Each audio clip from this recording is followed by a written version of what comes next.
आवास योजनार टाका आत्मसात पाटकेलडांगा पंचायत कर्मीদের বিরুদ্ধে গুরুতর অভিযোগ। সাগরদিঘি ব্লকের পাটকেলডাঙ্গা পঞ্চায়েতে চাঞ্চল্যকর আর্থিক দুর্নীতির অভিযোগ।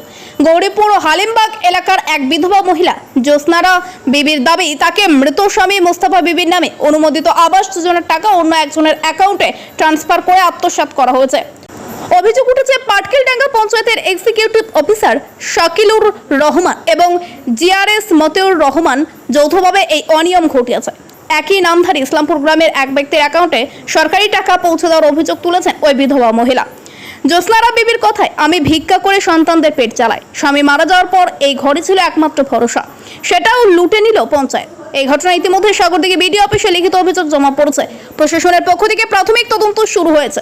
বিডিও অফিসে অভিযোগ করেছে। কি করেছে না যে অ্যাকাউন্টে মুস্তফার অ্যাকাউন্টে ঢোকা হয়েছে পয়সাটা। তাহলে অভিযোগ করেছে। স্বামীর নামের আমার স্বামীর নামে আবাস যোজনায় নাম ছিল সেই টাকা মুস্তফা নামের আপনার স্বামীর নামে কোন একজন ব্যক্তি ইসলামপুরের ঢুকিয়ে দিয়েছে। হ্যাঁ, এই বিষয়ে অভিযোগ করেছেন? অভিযোগ করেছিলেন। কি আশ্বাস দিয়েছে? আধার কার্ড ফেলে আমি করেছি, আর ওই যে সিম মেরে দিয়েছে, একটা কাগজ করে দিয়েছে, ওই কাগজ দেখে এই করেছে। অফিসে অভিযোগ করে কি বলেছে? তদন্ত করে এই করে। কার নামে অভিযোগ করেছেন?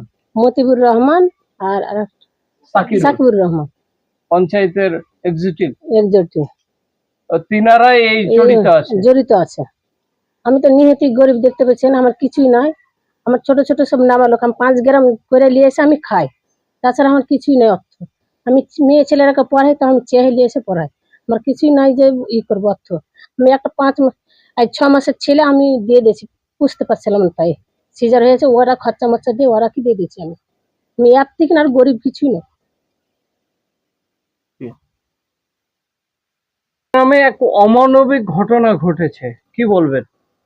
এই অমানবিক ঘটনা যেটা ঘটেছে, এটা প্রথমে আমি নিন্দা জানাতে চাই। যেটা একটা অমানবিক কাজ এবং নোংরা কাজ। এবং আমরা পার্শ্ববর্তী এলাকায়, এবং আপনারা হয়তো দেখতে পাচ্ছেন ক্যামেরার মাধ্যমে, যে তাদের অবস্থাটা কেমন। তাদের 5 ভাই বোন, তার মধ্যে 2টো ছেলে এবং 3টা মেয়ে, এবং এত ছোট বয়সে সংসার চালানোর জন্য বিদেশে কাজ করতে গেছে। 13 থেকে 14 বছর বয়স হবে। আপনারা ভাবতে পারেন যে ইনকামের বা কাজ করার আমাদের যে ফিজিক্যালি যে আমরা স্ট্রং হয় 18 বছর পরে, তাও সে 13 বছরে গিয়েছে। এবং তার একটা ছোট্ট একটা ভাই ছিল, এনারই একটা বাচ্চা হয়েছিল, সেটাকে পুষতে না পারার কারণে অন্যজনকে দিয়ে দিয়েছে যে আপনারা মানুষ করুন, তার যেন ভরণ পোষণটা ঠিক মতন হয় বা শিক্ষাটা দিতে পারে। এবং যারা আছে এখন, তারা ঠিক মতন শিক্ষাটা দিতে পারছে না বা খাবারটা পাচ্ছে না।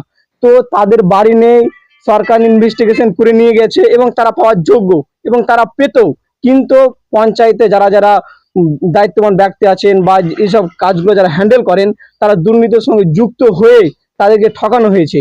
এবং মুস্তফা নামের অন্য একজনের ব্যক্তির অ্যাকাউন্ট ইউজ করেছে এবং এর আইডিটাকে ইউজ করে তাকে পাইয়ে দিয়েছে। এটা অমানবিক কাজ। আমি এর নিন্দা জানাই এবং চাই যা যেন চূড়ান্ত শাস্তি হয়। আপনার নাম পরিচয়? আমার নাম হলো রাজিকুল শেখ, আমার পাশে বাড়ি, এখানেই বাড়ি। এদেরকে আমরা চিনি এবং অমানবিক কাজটা জানতে পেরে আমরা ছুটে এসেছি। এটা আপনার গৌরীপুর এর হালিমবাগ ফিল্ডের নিচে এটা বলা হয়, এবং নতুন গ্রামটি তৈরি হয়েছে, তার নামটা এখনো ঠিক হয়নি। কেউ 5 গ্রাম বলে, হালিমবাগ নিচেও বলে, কেউ টিকটিক পাড়া বলে।